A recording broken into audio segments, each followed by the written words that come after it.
সময় খুব কাছ থেকে এই এসআইআর প্রক্রিয়ার মাথায় ছিলেন, মনিটর করেছেন এ রাজ্যে। তিনি যখন আজ মুখ্য সচিব, তিনি তো জানেন কোথায় সমস্যা, সেই সমস্যাগুলো যাতে সমাধান হয়, একেবারে ফুল প্রুফ হয়, সেই জায়গাটা দেখার জন্যই আজকের এই সিদ্ধান্ত। তো রাজনৈতিক ব্যক্তিত্ব যারা, তারা কিভাবে দেখছেন এই সিদ্ধান্ত, রাজ্যের সিদ্ধান্ত?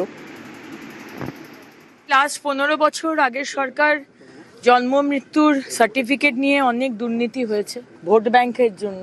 যারা অযোগ্য তাদেরকে সেই মতো সার্টিফিকেট দিয়ে দেওয়া হয়েছে, এবং আমাদের বিশ্বাস বাইরের রোহিঙ্গা অনুপ্রবেশকারীদেরও বিভিন্ন বর্ডার ডিস্ট্রিক্টে করিয়ে দেওয়া হয়েছে। সুতরাং গতকালও ক্যাবিনেটের ডিসিশন হয়েছে যে নিয়মে বা যারা দিতে পারতো এতদিন জন্ম মৃত্যুর সার্টিফিকেট, সেখান থেকে ওটাকে চেঞ্জ করা হবে।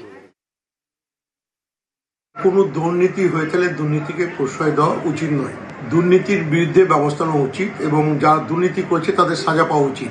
কিন্তু দুর্নীতির তদন্ত করতে গিয়ে যেন প্রতিহিংসা ভাবে কাউকে মিথ্যা ভাবে ফাঁসি দেওয়া না হয়, এটাও যাতে লক্ষ্য রাখা হয়, এইটুকু বলতে পারি। আপনারা চাইছেন পুরোপুরি তদন্ত হোক, তসে গিয়েছে।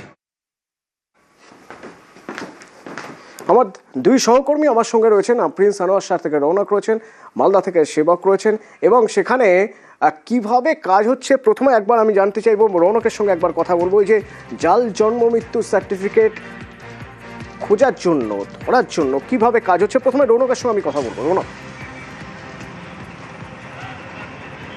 তাকে একেবারে ইতিমধ্যে আমরা দাঁড়িয়ে রয়েছি প্রিন্স আনোয়ার শাহ রোডের সামনে, যেখানে 10 নম্বর বড় কলকাতা পৌরসভার। এটি কিন্তু একটি সবথেকে বড়, এর অধীনে প্রায় 12খানা ওয়ার্ড রয়েছে, এবং সেই ওয়ার্ডের মধ্যে কিভাবে জন্ম সার্টিফিকেট দেওয়া হয়েছিল, যেটা মনে করা হচ্ছে যে এই এসআইআর পিরিয়ডে একের পর এক জন্মের সার্টিফিকেট ইস্যু করা হয়েছিল, সেগুলো কি প্রপার নথি দেখে সব কিছু ভেরিফাই করেই ইস্যু করা হয়েছিল কিনা, এগুলোকে যাচাই করার জন্যই কিন্তু গল্ফগ্রিন থানার পুলিশের সঙ্গে কলকাতা কর্পোরেশনের যারা আধিকারিক তারা এসেছেন। ইতিমধ্যে দেখানোর চেষ্টা করব, গল্ফগ্রিন থানার পুলিশ তারা এখানে রয়েছেন, এবং যে এখানে 10 নম্বর বড় স্বাস্থ্য বিভাগ, তার ভেতরের রেকর্ড রুমে গিয়ে পুলিশ এবং যারা কলকাতা পৌরসভার আধিকারিকরা রয়েছেন তারা সেই রেকর্ড সেকশন চেক করছে।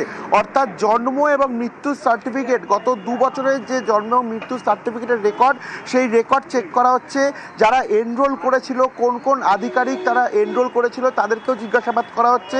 কারণ এই এসআইআর পিরিয়ডে যেভাবে জন্মের হার বেড়ে গেছে, যেমনটা কিছুক্ষণ আগে মুখ্য সচিব সাংবাদিক সম্মেলনেও তুলে ধরেছিলেন, সেই জায়গায় দাঁড়িয়ে এগুলো কি আদৌ ভেরিফাই করে এই সার্টিফিকেটগুলো ইস্যু করা হয়েছিল? একই রকম ভাবে আমি সেবকের থেকেও জানতে চাইবো, সেবক, যে রাজ্য থেকে এই ভুয়ো বা জাল জন্ম মৃত্যু সার্টিফিকেটের তথ্য উঠে আসছে, তার মধ্যে প্রথম যে 3টে জেলা, তার মধ্যে মুর্শিদাবাদ, দিনাজপুর, উত্তর দিনাজপুর ছাড়াও মালদার নাম রয়েছে। তো মালদায় কিভাবে কাজ হচ্ছে এই জাল মৃত্যু সার্টিফিকেট বা বার্থ সার্টিফিকেট তা খোঁজার ব্যাপারে?